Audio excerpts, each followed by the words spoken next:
Estamos contando ahí a 3 velocidades en el proceso de desescalada. Cualquier novedad.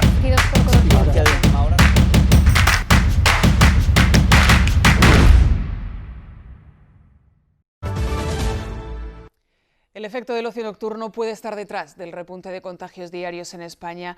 Esta es la situación a día de hoy. Según los datos de Sanidad, se han detectado casi 1.000 nuevos contagios. De ellos, casi 250 han sido más que en el día anterior. Hay también 7 fallecidos en la última semana. Desde el final del estado de alarma, los casos han ido creciendo de manera constante hasta situarse por encima de los 500 contagios diarios en la última semana.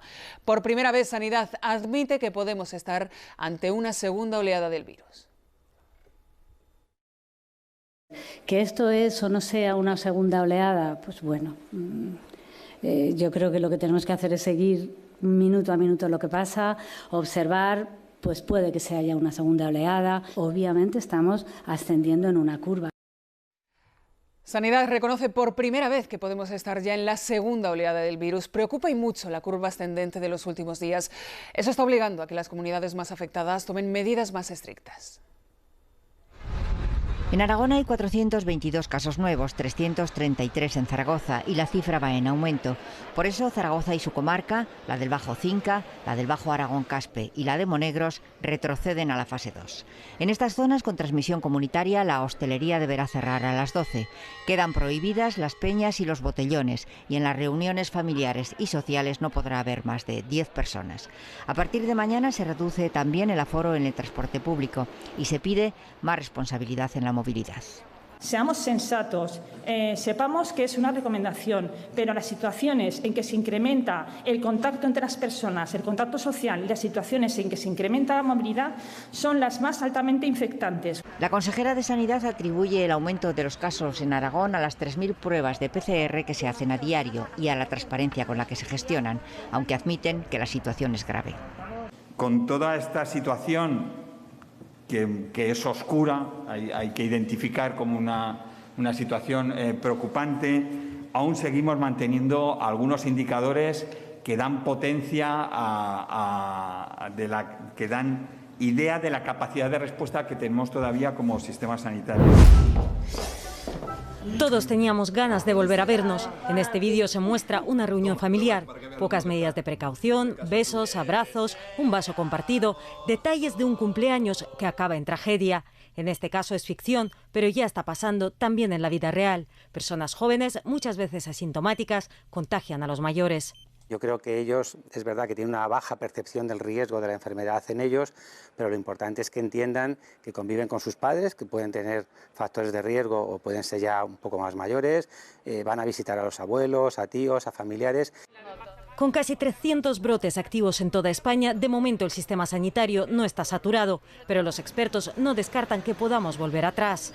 Tenemos una cosa mala y es que se está transmitiendo de una manera más silenciosa. Por lo tanto, en cualquier momento nos puede dar un susto. Probablemente en febrero se estaba transmitiendo también de una manera silenciosa porque quien lo trajo seguramente eran personas sanas que podían viajar y podían moverse mucho.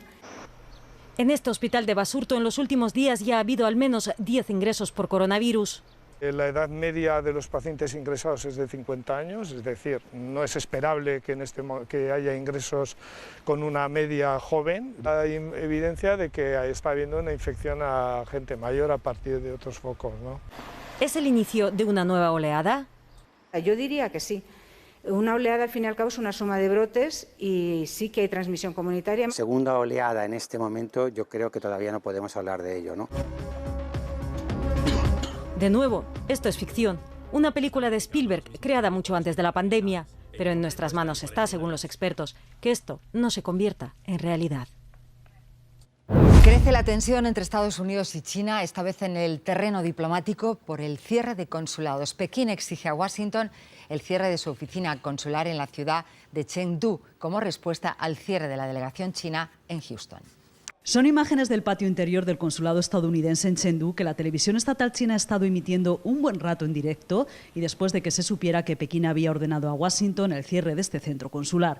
Una emisión con la que quizá China ha contestado a los que difundieron el vídeo de un supuesto incendio en el patio del consulado chino en Houston, provocado, dijeron algunas fuentes, cuando los chinos se pusieron a quemar documentos. Hoy desde el gobierno en Pekín han afirmado que la orden del cierre de este consulado norteamericano es una respuesta legítima y necesaria a la acción de la administración Trump y que parte del personal de este consulado en Chengdu realizó actos contrarios a la seguridad nacional de China e interfirieron en asuntos internos, ha dicho uno de los portavoces de Exteriores. Pues casualmente en este consulado de Chengdu se recibió hace 8 años la denuncia de un ciudadano chino que hizo al final caer a un alto cargo del Partido Comunista Chino salpicado por un asesinato.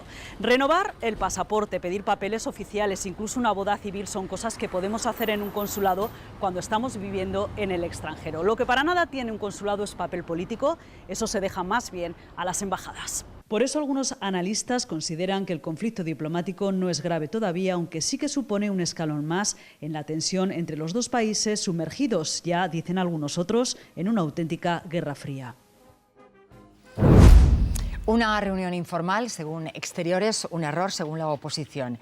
Ese encuentro de ayer en Algeciras entre la ministra González Laya, la ministra de Exteriores, y el ministro principal de Gibraltar, Fabián Picardo, está marcando hoy la crónica política.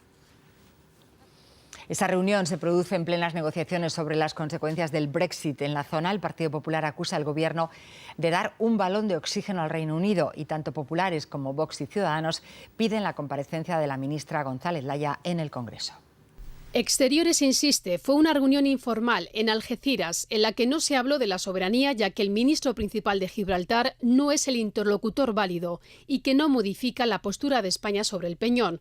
Lo demás para el Gobierno es ruido. Tenemos una oposición que de la anécdota hace un gran escándalo. Esto no significa ningún reconocimiento, más allá de que existe una realidad que afecta a muchos españoles y son esos intereses, los de los españoles, los que nos importan. No lo ven así PP, Vox y Ciudadanos, que piden a la ministra que dé explicaciones en el Congreso. Los populares exigen además a Sánchez que repruebe un encuentro que rompe, dicen, con la posición que han mantenido todos los ejecutivos. Cuestiona los derechos que tenemos los españoles, nuestros derechos históricos en relación a Gibraltar. Una reunión que se convierte en un balón de oxígeno para la posición negociadora del Reino Unido en estos momentos.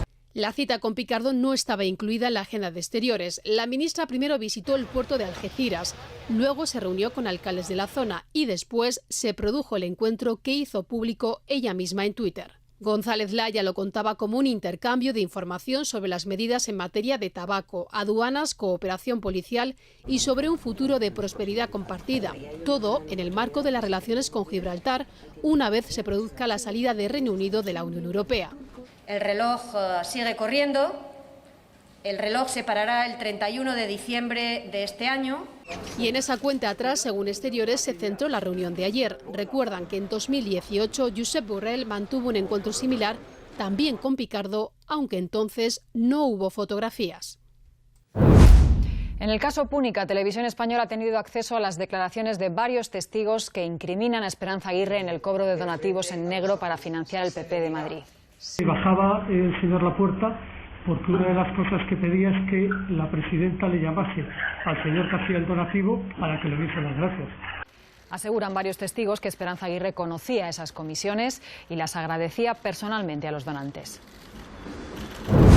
De nuevo en España son las víctimas y afectados por el accidente en 2013 de un Trenalvia en Santiago de Compostela. Han recorrido las calles de la capital gallega para exigir verdad y justicia.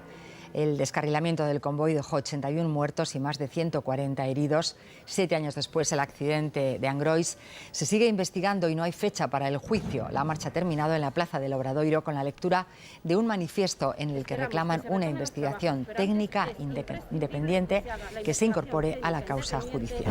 Y Operación Triunfo vuelve a los escenarios. Este fin de semana los participantes de la última edición ofrecerán 4 conciertos en el Wizzing Center en Madrid y debido a la pandemia el aforo estará limitado a 6.000 personas, pero otras 9.000 podrán seguirlos de forma virtual.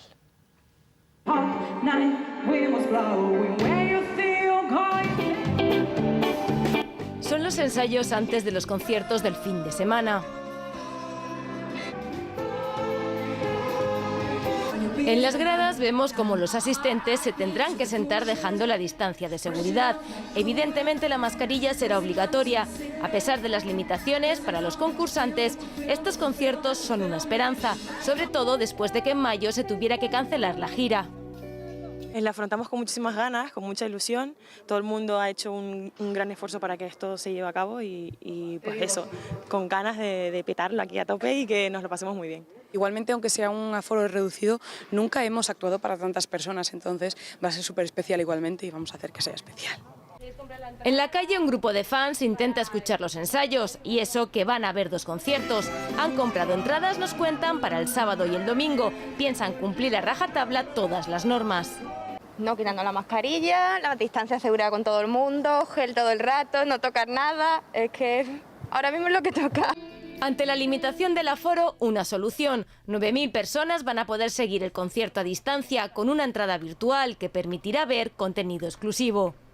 El backstage, entrevistas con los artistas, ensayos, cosas que de ninguna manera tendría acceso incluso el propio público presencial. En directo o a través de una pantalla, lo que está claro es que los concursantes de OT piensan darlo todo sobre el escenario.